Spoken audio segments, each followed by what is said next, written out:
Praise లాడమ్మా, దేవునికి మహిమ కలుగును గాక. Good morning, happy Christmas advance. దేవునికి స్తోత్రం. నిజంగా సంబరాలు చేసుకుంటున్న ఈ సమయంలో నిజంగా నాకెంతగానో ఆదరించుతూ నన్ను కూడా ప్రేమిస్తూ నా వాక్యమునకు మీరెంత చక్కగా వింటున్నందుకు, చూస్తున్నందుకు దేవునికి మహిమ కలుగును గాక. అలాగే నా ప్రియమైన బిడ్డలారా, మీ అందరికీ కూడా నా హృదయపూర్వక వందనాలు చెల్లిస్తున్నాను. నిజంగా నేను ప్రతి ఒక్కరిని ప్రేమిస్తాను. నా సొంత బిడ్డల్లాగే నేను ప్రేమగా చూసుకుంటాను. అలాగే ప్రేమతో వారి కోసం నేను ప్రార్థిస్తాను. మీరు నమ్మినా నమ్మకపోయినా మీరు నమ్ముతారు. ఎందుకంటే ఎవరికైనా బాగోపోయినా ఏదైనా చెప్పినా నేను ఎప్పటికీ మర్చిపోను. మీరు పద్దాక ఫోన్ చేయకపోయినా మీరు ఒక్కసారి చెప్పారంటే నేను దాన్ని ఎప్పటికీ గుర్తుపెట్టుకుంటాను. మీ నోటి నుంచి మళ్ళీ తిరిగి మా దేవుడు నా జీవితంలో మేలు చేశాడని చెప్పే వరకు కూడా ప్రార్థన చేస్తూనే ఉంటాను. ఆమేన్.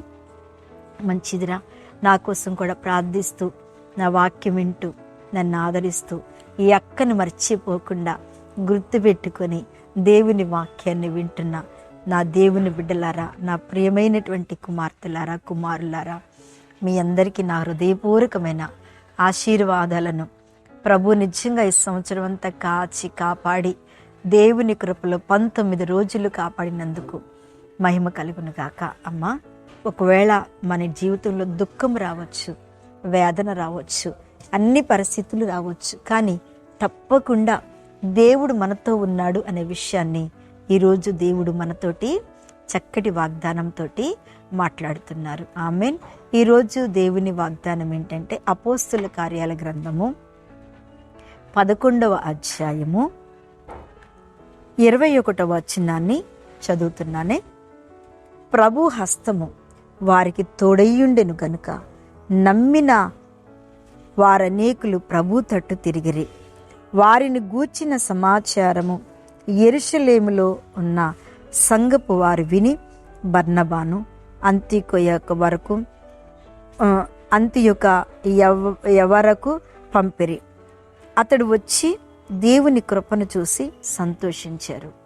ప్రభువును స్థిర హృదయములతో హత్తుకొన్నారు. దేవుని బిడ్డలారా, ఈరోజు దేవుడు మనతో మాట్లాడుతున్న వాక్యం ఏంటంటే స్తెఫను విషయంలో 19లో ఉంది. స్తెఫను విషయంలో శ్రమ కలిగిన తర్వాత తన శిష్యులందరూ కూడా చెదిరిపోయారంట.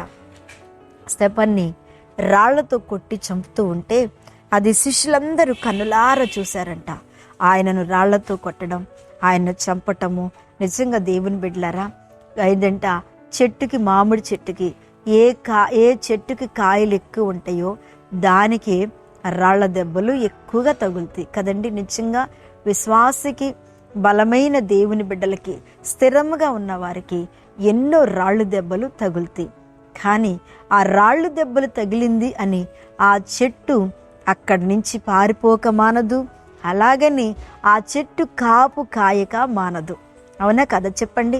రాళ్ళు దెబ్బలు తగిలినా, ఈ కర్ర దెబ్బలు తగిలినా, ఏ దెబ్బలు తగిలినా చెట్టు చెట్టుగానే ఉంటుంది. ప్రతి సంవత్సరానికి మనకి పంట ఇస్తూనే ఉంటుంది. ఆ రాయి, తగిలిన రాయి ఒకవేళ గట్టిదైతే రాలదు, ఒకవేళ పండిపోయిందైతే ఖచ్చితంగా కాయి రాలుతుంది. రాలిందే కానీ అది పారేయటానికి కాదు, ఉపయోగపడటానికి. అలాగే మన జీవితంలో స్తెఫను కూడా దేవుడు ఆ శ్రమ తర్వాత అంట యూదులందరూ చెదిరిపోయారంట. చెదిరిపోయినప్పటికీ కూడా దేవుడు వారికి తోడుగా ఉన్నాడు. దేవుడు వారికి తోడుగా ఉండటం వలన ఏం జరిగిందో తెలుసండి? శిష్యులంట అదంతా కనులారా చూచిన తర్వాత వాళ్ళు సువార్తను ప్రకటించారట. శిష్యులు చల్లా చెదురైపోయారంట.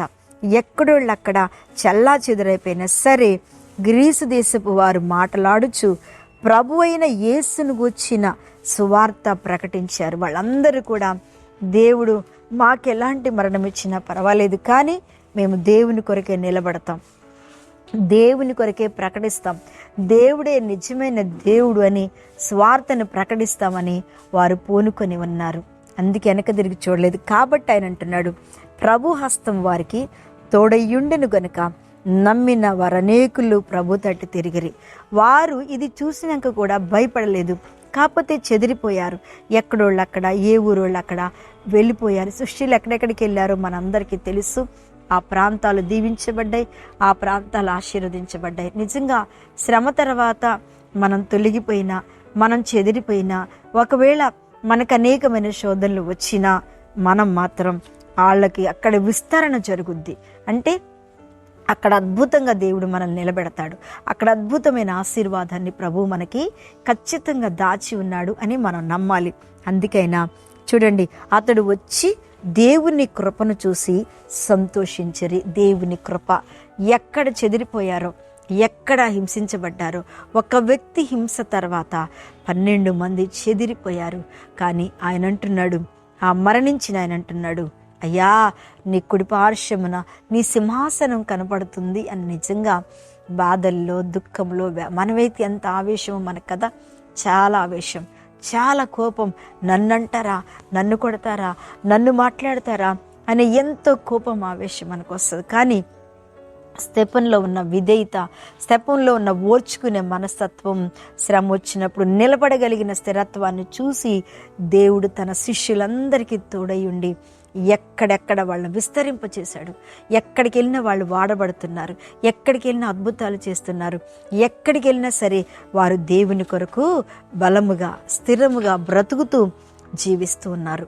ఈ వాక్యం వింటున్న దేవుని బిడ్డ, నిజంగా ఒక చిన్న శ్రమ వచ్చిందని వెనక అంజవేయవాకు, చిన్న కష్టం వచ్చిందని, దేవుడు కార్యం చేయలేదని, ఆయన నాకేం చేశాడు అనే ప్రశ్న వేయకోకుండా దేవుని కొరకు ఎవరైతే ఇలాంటి కలిగి ఉంటారో దేవుడు వారికి తోడుగా ఉంటారు. దేవుని కృప వారికి నిత్యము కాపుదలుగా ఉంటుంది. కృపాయుగంలో ఉన్నాం కదా, కృప నెలలో ఉన్నాం కదా.